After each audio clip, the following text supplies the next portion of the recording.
Welcome on into Forward Progress, presented by Fanduel Sportsbook.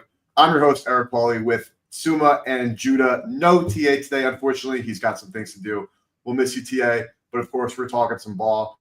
Shout out to everybody in the comment section. And also, we are live on X as well today. But if you want to get into the comments, hop over to the YouTube stream, subscribe to the channel, join the chat. And everybody who's here, make sure you like the video. Subscribe to the channel as well and share the content. Best way to help us grow. If you're new to the Monday show, this is how we break it down on Forward Progress. We start off by talking about some key takeaways from Week 11, some things we learned about some teams this past week. We're then going to take a little bit of a look at some futures odds and discuss some markets that interest us. Then we're going to talk about some Week 12 opening numbers and then finish off with a Monday Night Football breakdown, as well as an SGP crafted by Judah to try to capitalize on some tail outcomes on these primetime football games. So without further ado, guys, let's get right into it.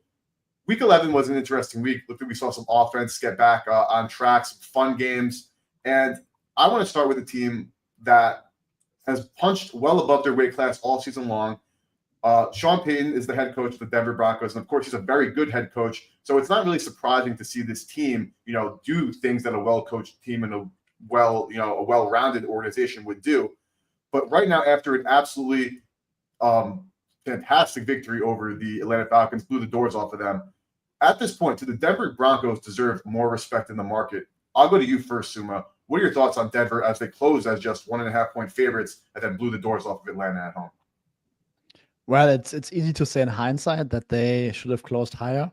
I think it was the perfect storm in terms of matchup. The Falcons defense, they have zero pass rush. They were down there, cornerback 2, cornerback 3. The Falcons defense, they are not that good. They need an opposing offense that doesn't run the ball well and throws a lot into the mid-range of the field so that their secondary can close down on those passes and try to force tight window throws.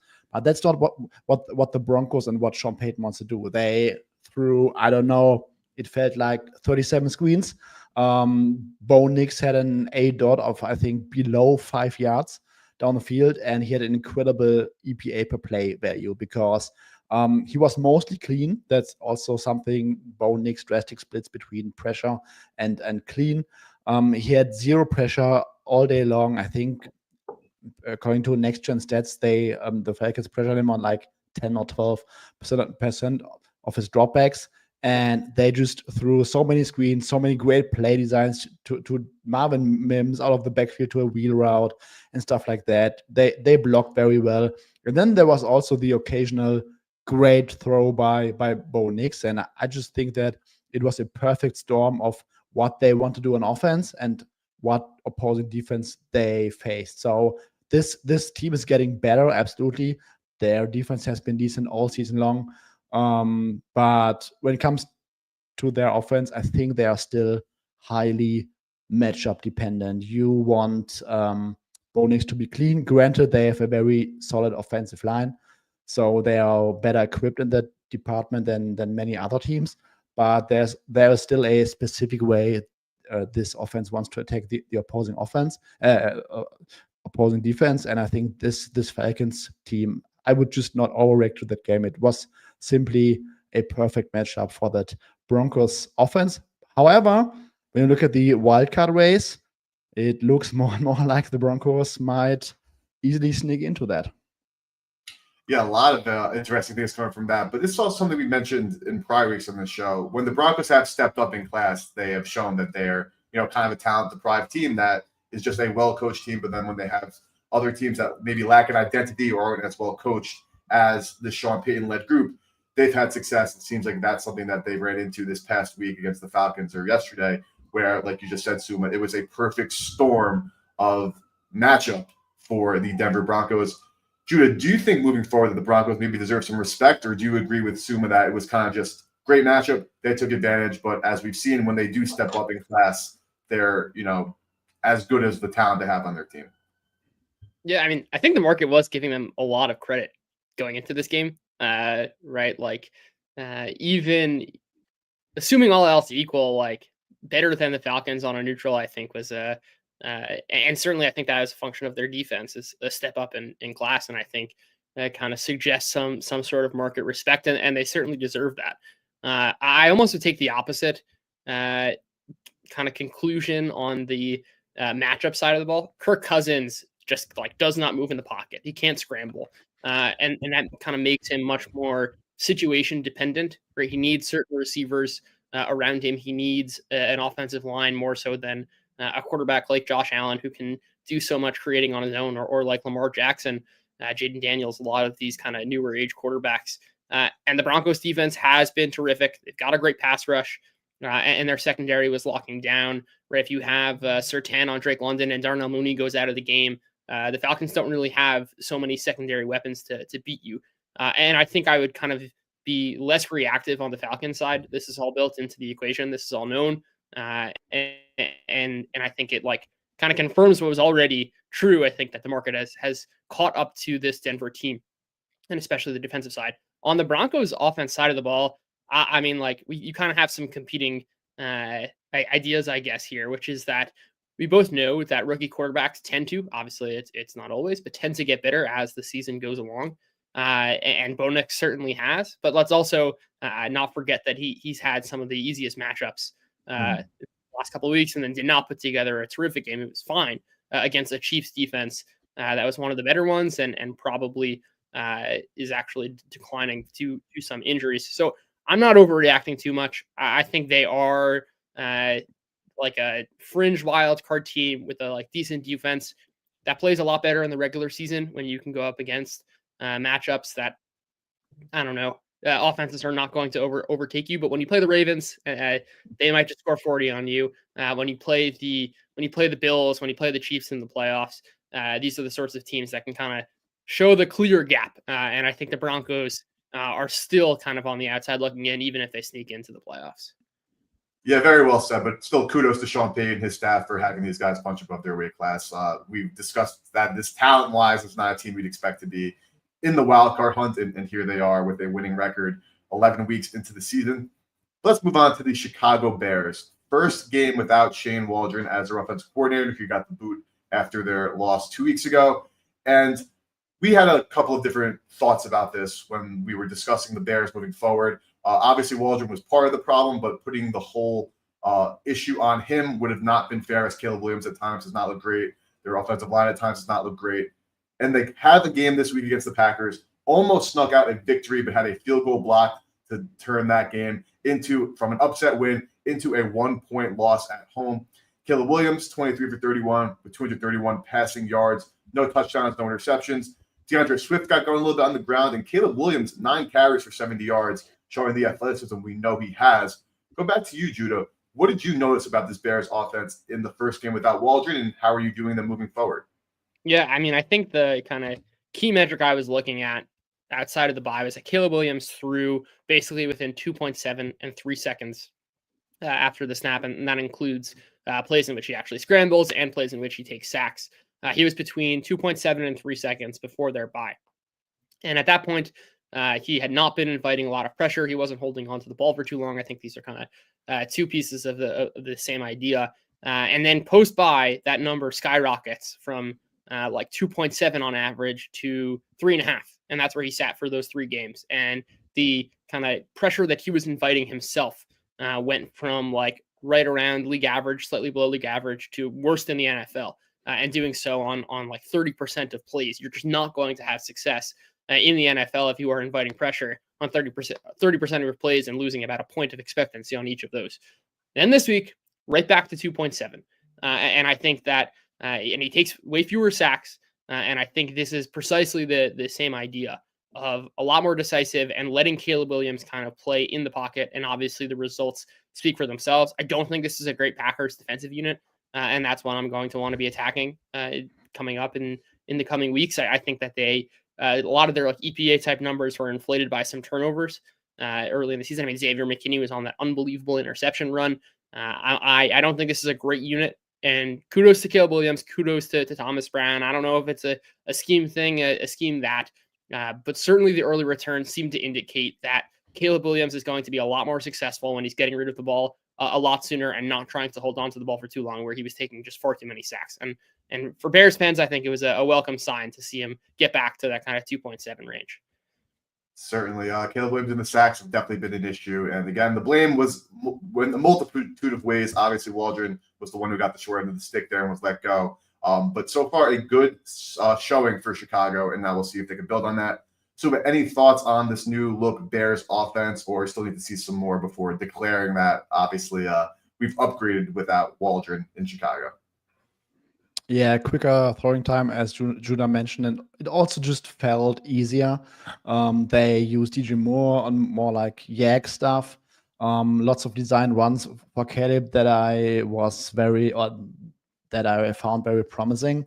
But everyone talks about the missed field goal, but let's also talk about the Packers having a 2nd and 1 at the Chicago 5-yard line and a 1st and goal at the Chicago 8-yard line, and they got 0 points out of those 2 drives. So on a different day, we probably don't talk about the missed field goal in the end. So, but it was still a promising sign that the Bears offense looked kind of different in their first game, but not so sure about how sustainable and what the ceiling can be on that one. Understood. Still, again, some issues in Chicago. We'll see if they continue to use DJ Moore. Caleb continues to use his legs and has more success. I know he's had some trouble throwing even some simple like out routes and short yardage things we saw, especially in that New England game 2 weeks ago. But everything seems to be a little bit more fluid for Chicago this past Sunday. Before we get to the next topic, comment from Connor mentioning Never DeVito season is back as Tommy Cutlets is under center now for the New York Giants. We want to let everybody know who's watching on Twitter. We obviously appreciate your guys' viewership, but we have comments going on YouTube, so make sure you head over to the YouTube channel, subscribe to the channel, and get involved in the action in the comment section. We take questions. We, of course, interact with the commenters. We appreciate the viewership, but get involved in the conversation. But let's talk about this. So the New York Giants are one of the few teams in the NFL that can go on a bye and still lose to the bye week, as they won their draft position, and now 2 are moving on from Daniel Jones and not going to Drew Lock, who would be the expected backup quarterback. They're going back to Tommy Cutlets, Tommy DeVito, as their starting quarterback. Of course, Brian Dable on the hot seat at this point, considering the lack of success. And of course, Jones has been, abysmal basically this year and has never been so good throughout his career. Suma, back to you. What are your thoughts on the benching and what are your thoughts on them going from Jones to DeVito and looking over Drew Lock? I think the benching was very obvious. It was just a matter of time. I thought it was going to be Drew Lock, and this might sound very narratively, but I feel like the Giants are just going or try to go with vibes over the course of the remaining 7 weeks or something. Drew Lock is very boring. No upside anyway. Season's over. They're playing for draft position. And I feel like after everything went down with Saquon Barkley, Giants fan being extremely mad, then he absolutely torches them 3 or 4 weeks ago. Now Daniel Jones, the experiment was completely over, and now it just feels like let's go with a guy that everyone likes, get a high draft position, and try to get out of the season very smoothly. It's interesting though, because like you mentioned there, Suma, it's obviously not an upgrade, though it's not hard to upgrade from Jones, but they have like the stopping gap, but they'd rather lose at this point. I'll go to you, Judah, and this is just me speculating entirely. Any way this decision came from above Dable, or what are your thoughts on this move? Probably. I think Dable's got to be kind of a dead man walking here. I would imagine he's fired at some point of the season, if not at the end. This is it would be kind of crazy to go with clearly not the best quarterback or probably even the second best quarterback on the roster in going with Tommy Cutlets. Very fitting, by the way, as I look out in New York at the Leaves. Thanksgiving time, Tommy Cutlets is exactly how it's meant to be.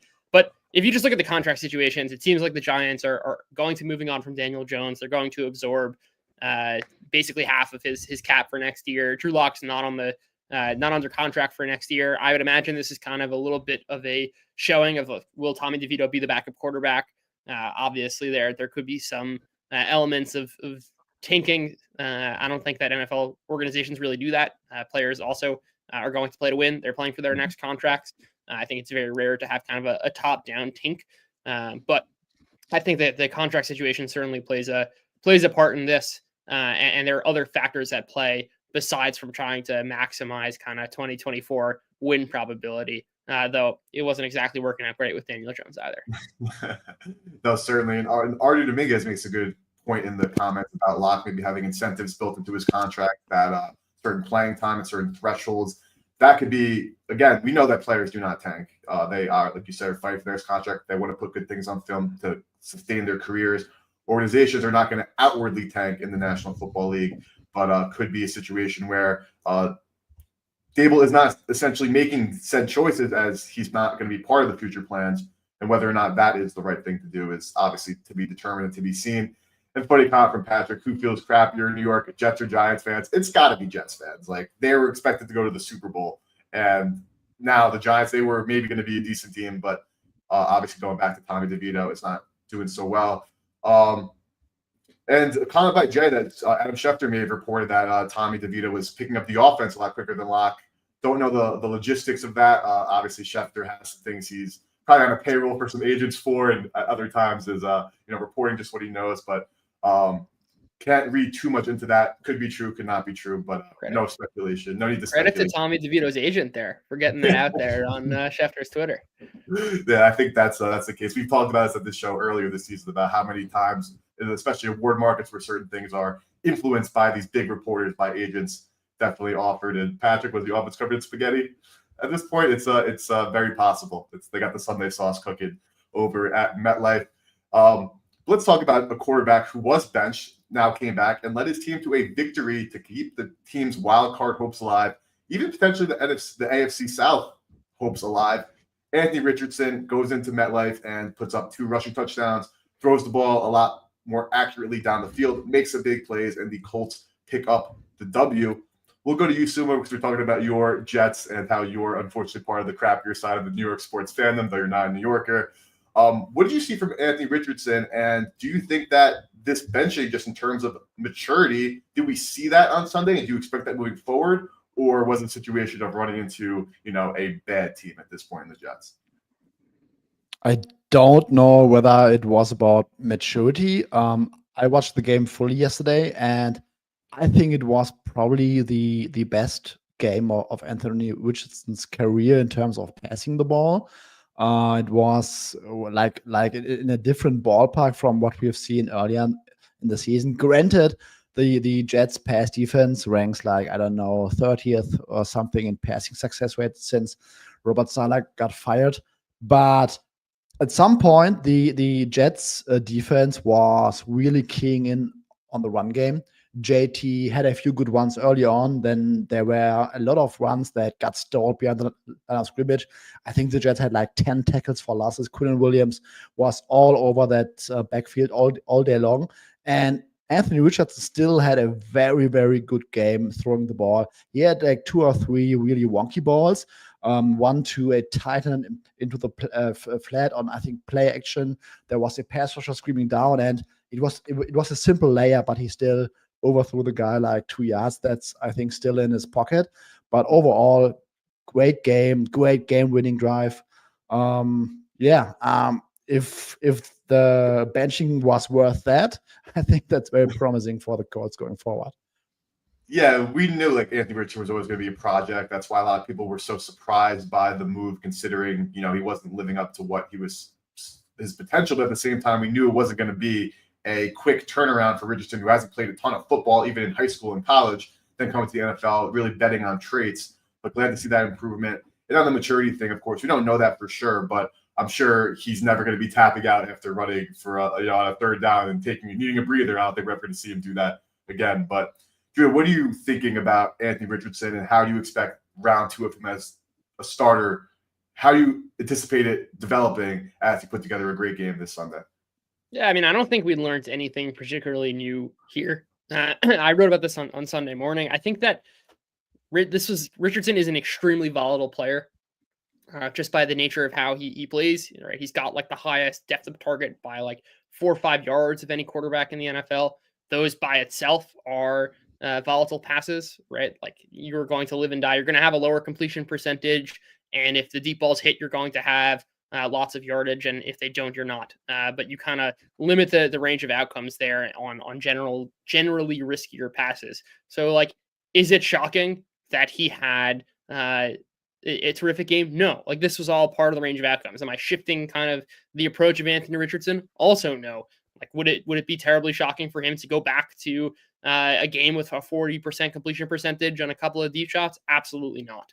I think this also did kind of play into his strengths. This is a Jets defense that was allowing the highest percentage of deep attempts against. Their schemes were almost daring teams to attack them deep. They had been allowing plenty of explosive plays. This is just like the nature of the Colts. It's the nature of this defense. I think what really was interesting kind of from outside of Anthony Richardson, they were running him in close on those short yardage situations in the red zone, but for whatever reason did not want to do that on those 2-point conversions, which I found to be extremely puzzling as they continued to run Jonathan Taylor into a wall, and they insisted on running the ball, which is also an interesting difference between kind of Richardson and Flacco, is that I think they were a lot more comfortable having Flacco drop back 35, 40 times, whereas Richardson, they're trying to give a lot of design runs and are going to be primarily a run first team. I guess very quickly, I'll just address some of the comments here. We're talking about Anthony Richardson being too volatile to bet on or against. I actually think I agree with Patrick. It's the exact opposite. These are the sorts of things that allow you to bet on tails things because there's such a wide range of outcomes that I'm going to be looking to bet on or against the Colts in situations or I should say markets that are kind of outside the main lines and are a lot closer to alts, and betting on a money line like this past Sunday. Well, now the Colts host the Lions this upcoming week, so obviously a tough matchup for them. But like you guys just mentioned, there is opportunity to bet on some tail outcomes when it comes to somebody who is very volatile like Anthony Richardson. Let's talk about the San Francisco 49ers. They dropped the matchup this past Sunday to the Seattle Seahawks on a game-winning Geno Smith run with 12 seconds left. Look at that win probability chart. San Francisco expected to dominate, and they were dominating throughout the game, but of course fall short. We've discussed this many times this year about the 49ers and their red zone issues, and we kind of agreed that getting Christian McCaffrey back would alleviate some of those issues, as he's a weapon. He's one of the best, if not the best, in the National Football League. But at this point now, guys, the red zone issues still exist, and Shanahan's inability to close games has been prevalent basically his entire career. Again, this is a guy who's been to Super Bowl and done so many amazing things, so it's not good to say that he's not a good coach or anything like that. But the 49ers this year, off their Super Bowl loss, he has mentioned this a million times, the hangover from losing the Super Bowl is very, very real, and we're seeing it in real time with the 49ers. Injuries, of course, also play a factor, so many things in the NFL. We'll go back to you, Judah. What are your thoughts on the 49ers, the red zone issues, and what do you think this team can do to make a run? Because at this point, they're looking into the playoffs. Yeah, I think they're going to be fine. There's certainly some evidence to suggest that Shanahan has some trouble closing out games. I don't think this game was the exact example of that. It was a one-score game throughout. I think this is Robbie's tweet here. He's done some very great research on kind of the win probability curves and Shanahan's inability to close games. But I think that is like kind of a function of him getting far too conservative in like 2-score games up in the fourth quarter, or like a 10-point game. And this was a little bit of a different story. In fact, I was actually, I was pleasantly surprised that he got very aggressive at the end of the fourth quarter with the ball by throwing on second down and then doing it again on third. These are actually the sorts of moves that I think will benefit him in the long run, and certainly is a far cry from the type of conservatism that has plagued him throughout his career. On the red zone front, I think they're going to be fine. This is far too talented a team. This is a kind of small sample, and you want to bet on great offenses. And by most metrics, they've still been a terrific offense. There is, I think, little reason to think that for whatever reason, this iteration of the offense is not going to be able to sustain its red zone success. It's not so far so different in personnel as the Niners teams of the past. I envision it will regress closer to kind of the averages we've seen in the Shanahan era. Certainly, with the weapons, the talent, and the obvious offensive genius that Shanahan has, would not be surprised to see them regress and start performing better in the red zone. Suma, what are you seeing from the 49ers and their red zone woes and just this team in general, as, again, they have some wins to stack up if they want to be in the playoff picture this year? Judah mentioned the aggressiveness on, I think, 2nd and 11 late in the game. I mean, I think it was a play action drop back. I think Debo runs an inbreaker behind the linebackers, and there was like tons of green grass. I mean, it's the perfect play call by Kyle Shanahan, but Brock Purdy just misses it. And I think the reality is also that it's still a quarterback that's not in the elite tier, and he is not like 100% to make those throws. He has a handful of great playmaking plays like every game, but there are also a few misses every now and then. Like it happens. I would not put it on Kyle Shanahan. He dialed up the perfect play call, easy money.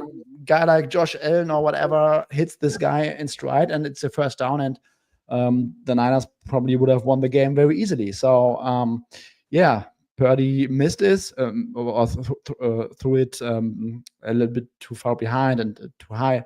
And yeah, another game, I think it was against the Rams, we can say that Niners defense also gave up a lot of big plays in the end. So I agree with Judah, and in general, they're going to be fine. I was a little bit more concerned about their lack of separation. No George Kittle suppressed the playbook a little bit. I also think that McCaffrey is not at 100%. And then you have like John Jennings maybe, but not so many guys who actually create separation without Brandon Ayuk. I think that is more of an issue compared to them not closing games in general. I think they will be fine in the long run. But yeah, yesterday, if Purdy hits the ball, they win the game. Certainly, and that's why we love the sport of football. Things come down to such game of inches, of course, and game of one play, hitting one play. I think it's the difference between so many things, and over the course of such a short season, only 17 games, these things are every single play is very important. So I agree with the 49ers that I'm sure that they will regress. They're obviously a talented team, but again, that's just football. We got two more takeaways before we get into some look at a future odds, Week 12 opening numbers, and of course breaking down Monday Night Football.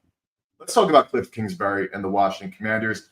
They fall flat in Philadelphia at 26-18. Of course, that final touchdown to make the game look a little bit more respectable came in garbage time on a touchdown to Zach Ertz against his former team. Judah, I know you were in attendance there, but we're not solely focusing in on just this week. We're talking about, similar to Shanahan in the past, his MO per se is his inability to close out games. Cliff Kingsbury's MO through the course of his coaching career has been his inability to play well after a certain point in the season. He is a second half whoa kind of guy where the offense and the entire team outlook significantly falls off of a cliff. Are these things real, Judah? What did you notice from Thursday night, and how concerned are you about this Commanders offense and Cliff Kingsbury, of course, being at the helm? What are your thoughts on Washington moving forward? Yeah, I mean, at a certain point, you want to look at the evidence and say there's something to it. It might not make sense as part of a global relationship, right? These things tend to be random, but at a certain point in different situations that this has happened every year is certainly concerning. I don't think it's dispositive of success, but I do think it's kind of a point in the evidence column of like be a little bit worried about Washington. It's also coincided with a rib injury that I'm not a doctor. I have no idea what is or is not affecting Daniels. But it would not be crazy to think that he playing through this injury is a little bit less effective. And certainly their play style against the Eagles, which has done they've done a terrific job on defense over the last 6 weeks of the season, and they barely threw deep. And Daniels was missing throws also. These things happen. It was kind of his first cold game in a tough environment. Like, I don't know. Who knows what to kind of make of it. I think it's an interesting point in time to kind of look back and say, like, okay, this is a little bit of a couple week blip for Daniels. Is he just fine? Should we trust that the kind of longer sample size of earlier in the season, have him get a little bit healthier off this mini bye. Yeah, I think that's kind of a interesting argument. And there also is kind of a little bit of that coolback of like, and certainly for me, Jaden Daniels is the next coming and is kind of able to sort of ascend any circumstances. I don't think that's the case. So I think the truth lies somewhere in between. We're going to find out. I'm not ready to sell off on Washington. They still have that elite offensive ceiling, and I don't kind of want to overreact to these 2 weeks and say, oh, Jaden Daniels has kind of lost it, or Cliff Kingsbury has lost it. This is a trend we've seen from years. It's time to sell off the offense. I think that the truth lies somewhere in between. Certainly. And I think, again, I'm a Commanders fan, just for any new people in chat. And again, we had some great comments coming in. If you're watching over on X, hopping into YouTube and getting involved in the conversation. Jaden Daniels clearly isn't healthy. And again, I'm not a doctor, so I'm not going to sit here and say X, Y, and Z is wrong with him, but he was banged up. He's clearly still wearing those pads around his ribs. They're clearly doing whatever they have to do to keep him, from taking a bigger hit and hurting himself even more now. Also, a lot of discourse about whether or not defenses have figured him out and, have more film on him and all these kind of things. But something we just also need to talk about is, and we've discussed it on the show before, it's not like he's dealing with this amazing cast of weapons around him to help elevate. It's actually the opposite, where he's been kind of elevating some of the other players. Of course, their backfield is good, but that's why Terry McLaurin. We're talking about a bunch of no names on this offense and some guys on the offensive line who are, again, punching above their weight class. So Dan Quinn, the offensive coaching staff, Cliff Kingsbury included, deserves some credit, of course. But at this point, like, what do you want him to do further, especially considering he's hurt and this team is not on a bye until week 14? So they do have a game against the Cowboys and Cooper Rush this week on short rest. They then have the Tennessee Titans. So hopefully we'll see if he looks even healthier, if this offense can get some steam going. Or maybe Cliff Kingsbury is a end of season merchant and cannot get things going past a certain point. Maybe we do find some more evidence of that being true. Time will tell. But soon we're going to go to you about a topic that we want to discuss: the Tampa Bay Buccaneers. I want to say one of the most volatile teams in football, considering some weeks they look absolutely amazing. Other teams are losing games they seem that they have no business losing. All credit in the world to Baker Mayfield for performing very well, of course, with this injured wide receiver corpse and just being a dog out there. But Suma, they have one of the, if not the easiest schedules coming up. And this is a team that is currently looking at the playoff picture on the outside looking in at 4-6. Suma, talk to me about what you're noticing about the Buccaneers schedule moving forward. Yeah, so last 4 weeks were absolutely brutal for them, 0-4. But let's consider some context here. They played the Ravens, the Falcons, the Chiefs, and the 49ers.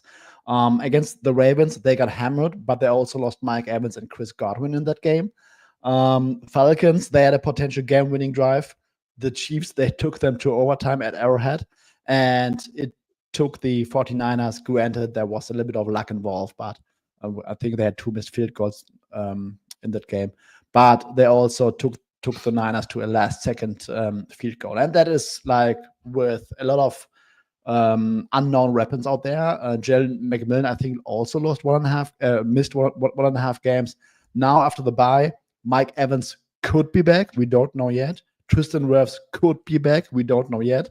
It sounded on I think Rap Sheet said it, that there's a chance that he might be back this week. Tristan Wirfs, that is.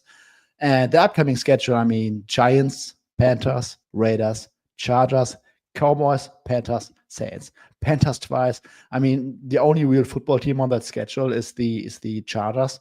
So there's an actual chance the Bucs finish the season 6-1, go 10-7, and are a playoff team. I would not be surprised at all. Their offense has been really solid overall.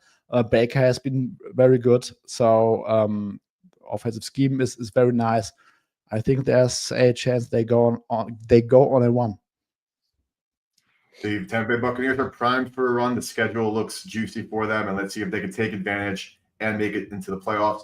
Comment by Jay: we need more than 17 likes on this, and I absolutely agree. If you guys are liking the content, the best way to help us grow is by hitting that like button and subscribing to the channel.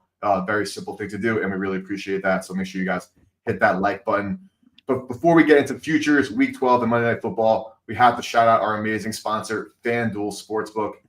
Kick off this NFL season with a win on Fanduel, America's #1 sportsbook. Easiest sportsbook to use, such an amazing user interface, and a great array of betting options. Right now, all customers get a profit boost every single NFL game day, which means you can pump up your gridiron winnings multiple times a week. Tonight on Monday, we have a profit boost token for live bets and same game parlays for tonight's Texans-Cowboys game. FanDuel has tons of ways you can get in on the NFL action. You can bet on money lines, spreads, player props, and more. Plus, with super simple live betting, lightning fast bet settlement, and instant withdrawals, FanDuel makes betting on the NFL easier than ever before. Just visit FanDuel.com/forwardprogress to download FanDuel today.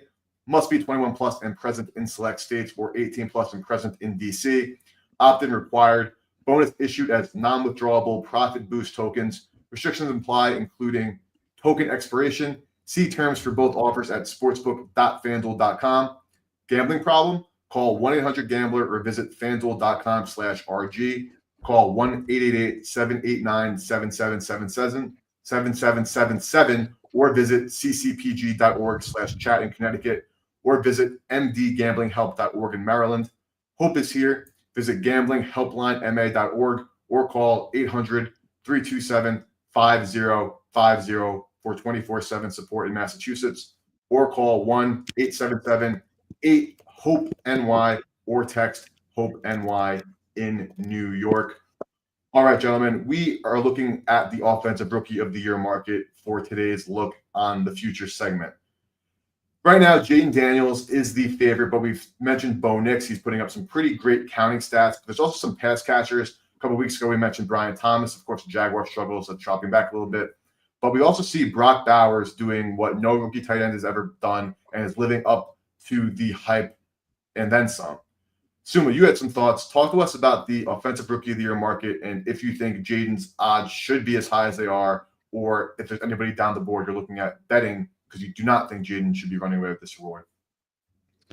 Yeah, I mean, Judah talked about it. We just don't know what it is with Jaden. Maybe it's more hurt than we think. Maybe that offense is fading. Maybe Cliff is fading like he did with the Cardinals over the years. Maybe teams are starting to figure out, hey, we gotta keep those lanes straight. Don't let him get out of the pocket. Try to take away the first read. And then that offense gets really tough to move the ball. So there's an actual chance that the Washington Commanders offense does not finish the season as well as they started it.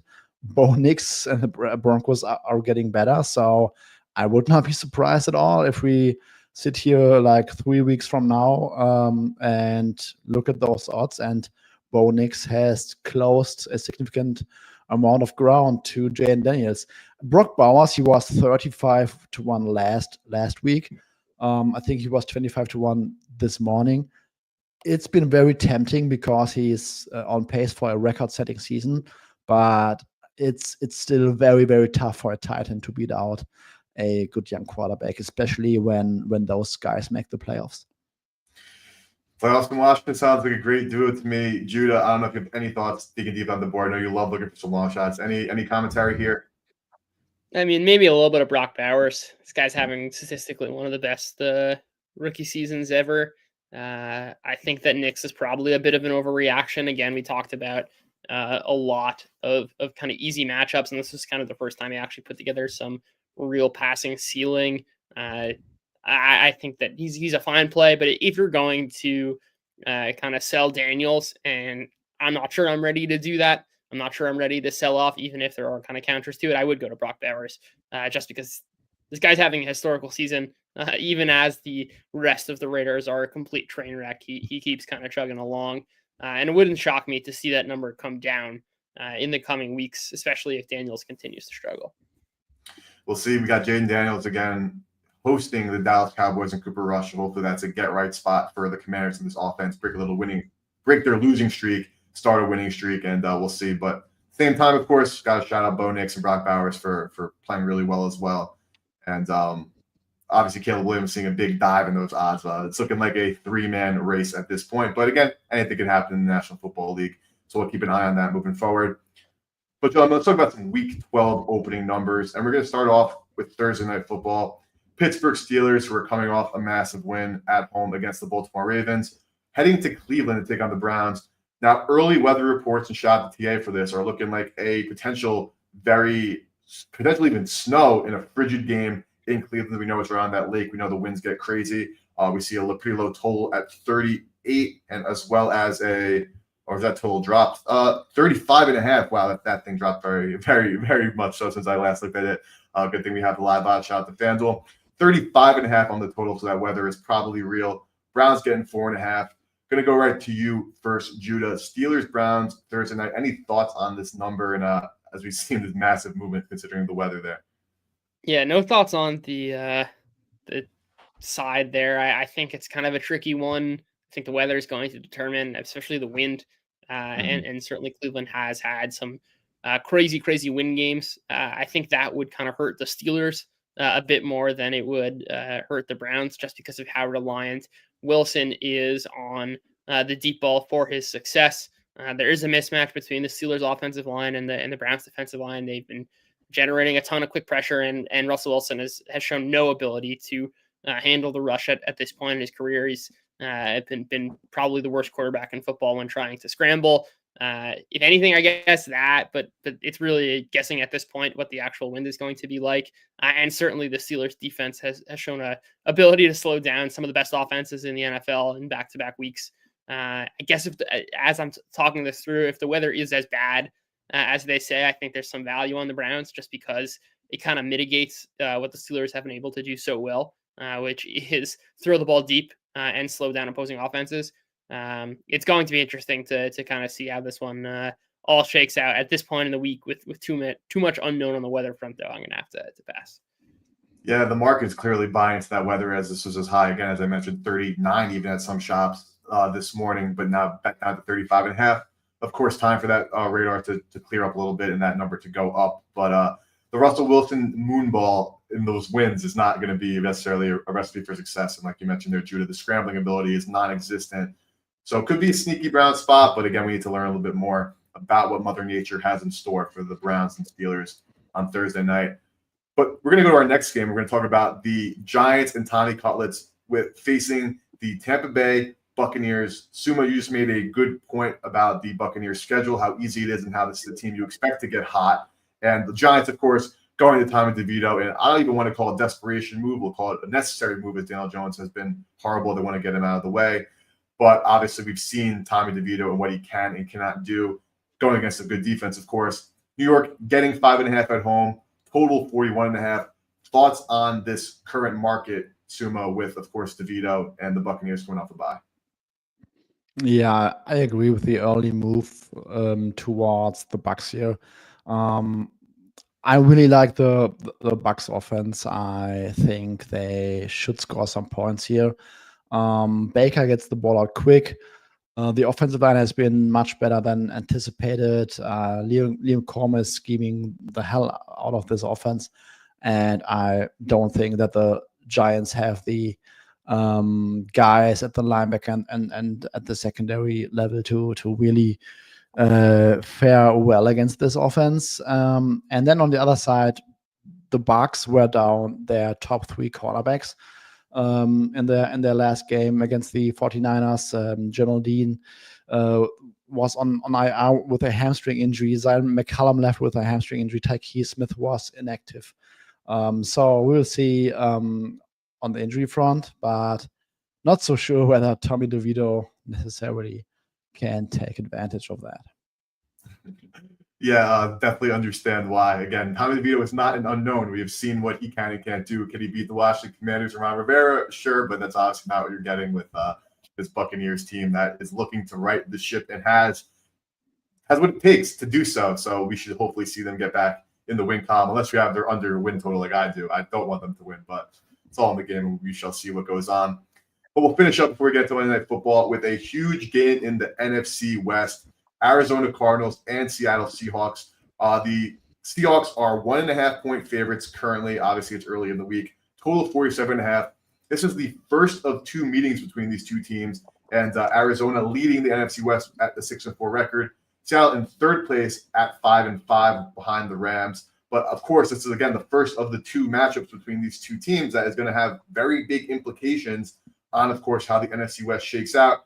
Arizona punching above their weight class. Seattle 5-5, so they're still in the realm of kind of, I guess, what we expected, though I know I myself included, did expect a little bit more from Seattle. Of course, there's still some time to see what goes down, but we'll go to you again, Suma. Arizona, Seattle. Do you think that Seattle is rightfully a 1.5-point favorite, or do you expect this to come closer to maybe a PK as this market develops?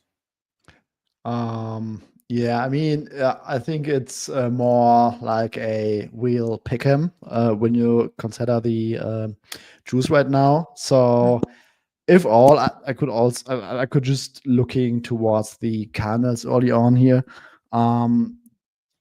Arizona has played such a tough schedule. I'm just going down the list right now. Bills, Rams. Granted, Rams were completely riddled with injuries in that one. Lions, Commanders, 49ers, Packers, Chargers, Dolphins with Tua back, and then they absolutely demolished the Bears and the Jets.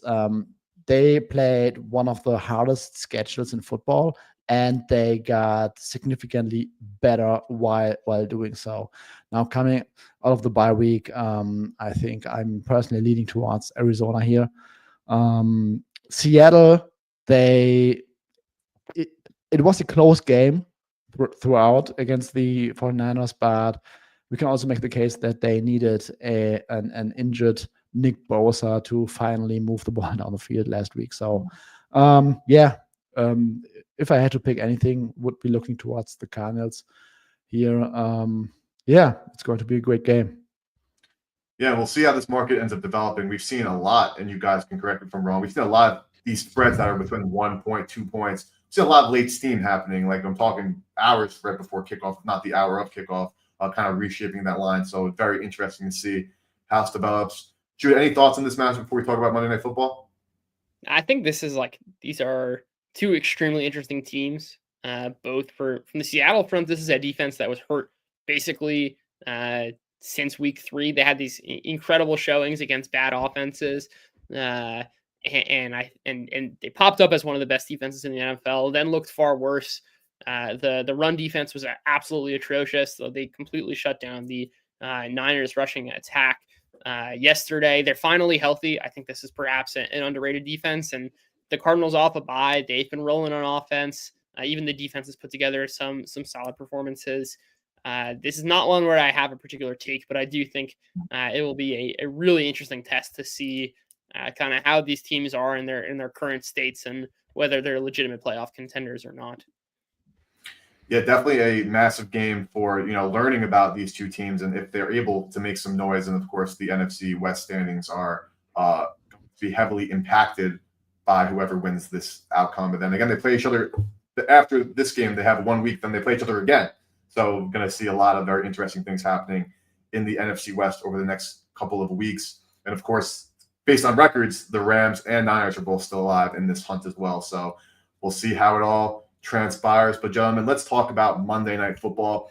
We have, I don't want to call it a stinker of a game because as we know, any game in the NFL could turn into a great one. But we have the Houston Texans laying 7.5 in Dallas, a total of 41.5. So obviously the market not expecting a ton of scoring to happen here. This is a matchup where we know that Cooper Rush is under center. We know how good the Texans defense has been and can be. We also know that Dallas at this point is one of the worst run defenses in football, and that's something Houston has kind of relied on a little bit, especially on early downs. So a lot of different ways to, I guess, analyze this one. We'll start with you, though, Suma. Texans, Dallas. Any strong thoughts on this Monday night game? No strong thoughts. It's been a very interesting market in the sense that it's been a constant battle between the 7 and the 7.5. Lots of guys who like Dallas at 7.5, and then there's the buyback on Houston at -7. Nico Collins back.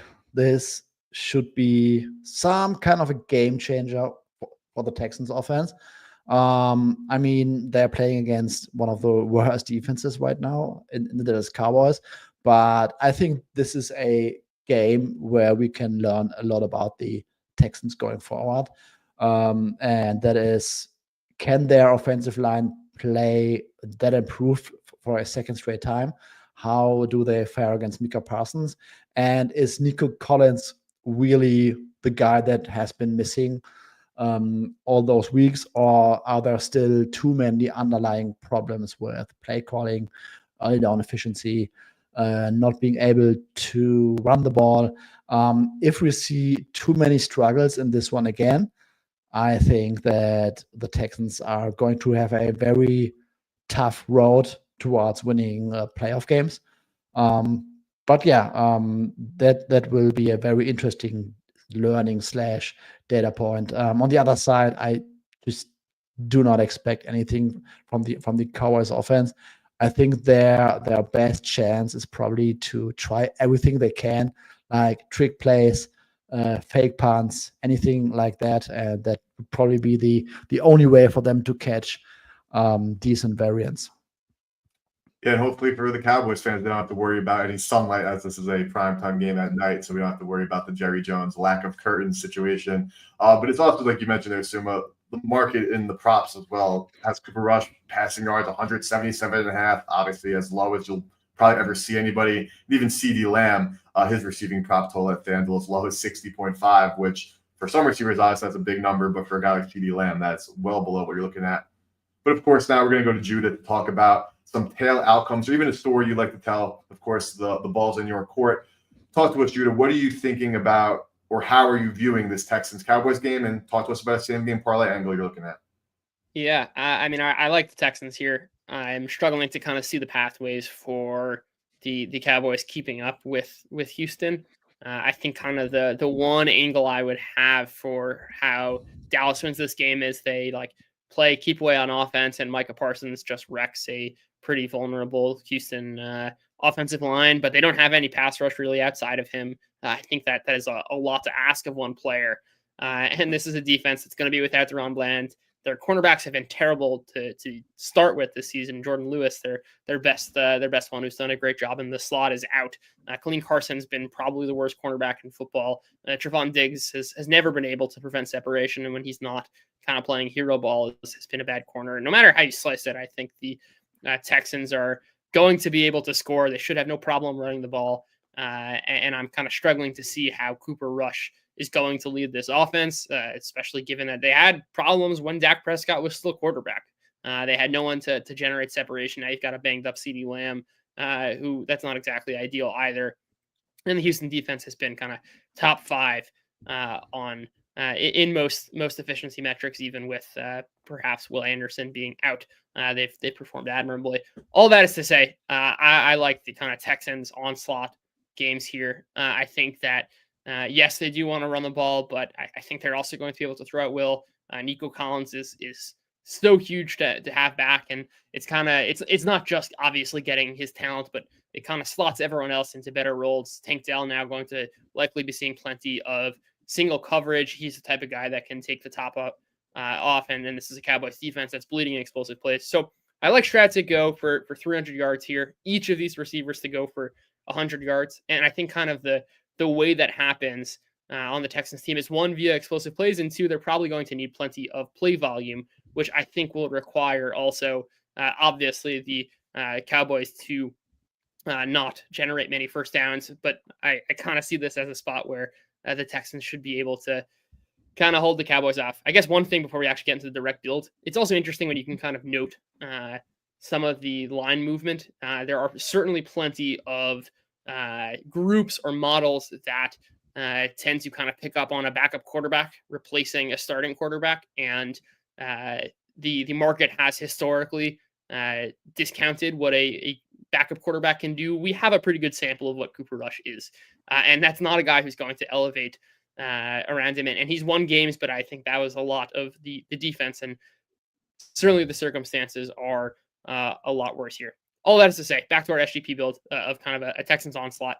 Let's get CJ Stroud 300, each of his top receivers to go for 100 yards, Nico Collins and Tank Dell, and Cooper Rush under passing yards. We'll get some nice inverse correlation there, and I think it's actually pretty correlated, which is I think they're going to win. The question is kind of, can they get enough play volume in those 3 quarters, which I think as they kind of build that big lead, which I think happens if the Cowboys really, really struggle on offense. And of course, in the blowout scenario, as we saw last week, the Cowboys certainly can look to pull Cooper Rush in favor of Trey Lance. So we have some of that equity also. This was 80-1. Okay, now it's 70-1. We got CJ Stroud 300, Nico Collins 100, Tank Dell 100, Cooper Rush under 177.5 yards. I think I like this. We're right on the fringe here of where there's probably some value. Liked it a little bit more at 81, but that is okay. Still playable here. Telling the story of a Texans onslaught. I think there are multiple ways to kind of do it. Here's one kind of pathway. Let's see if the Texans can dominate tonight. See if you can smack a 70-1. Of course, Judah's always cooking up some crazy parlays, as well as just mentioning on his X account, throw the damn ball. He has written work that's absolutely amazing, where he discusses his thought process behind some other tail outcomes for games throughout the course of the week and the whole entire slate on Sunday. So make sure to check out Judah's work. It is absolutely great. And that's going to wrap it up for us. We really appreciate everybody who tuned in on YouTube and on X. Again, X viewer, if you want us to answer your comments, pretty simple. Hop it over to YouTube, subscribe to the channel, and get into the comment section. We have some great commenters, and we appreciate the guys who are in here every single Monday. And, of course, throughout the course of the week on some of the great content we do on Forward Progress. We do watch-alongs every single primetime game, best bet show on Wednesday, player prop shows as well. So absolutely amazing content. Make sure you guys are subscribed to never miss out. Hit that like button. And on behalf of myself, Judah, and Suma, we thank you guys for tuning in. Shout out to Fanduel Sportsbook. Shout out to you guys. We'll see you guys next time. Best of luck with your wagers.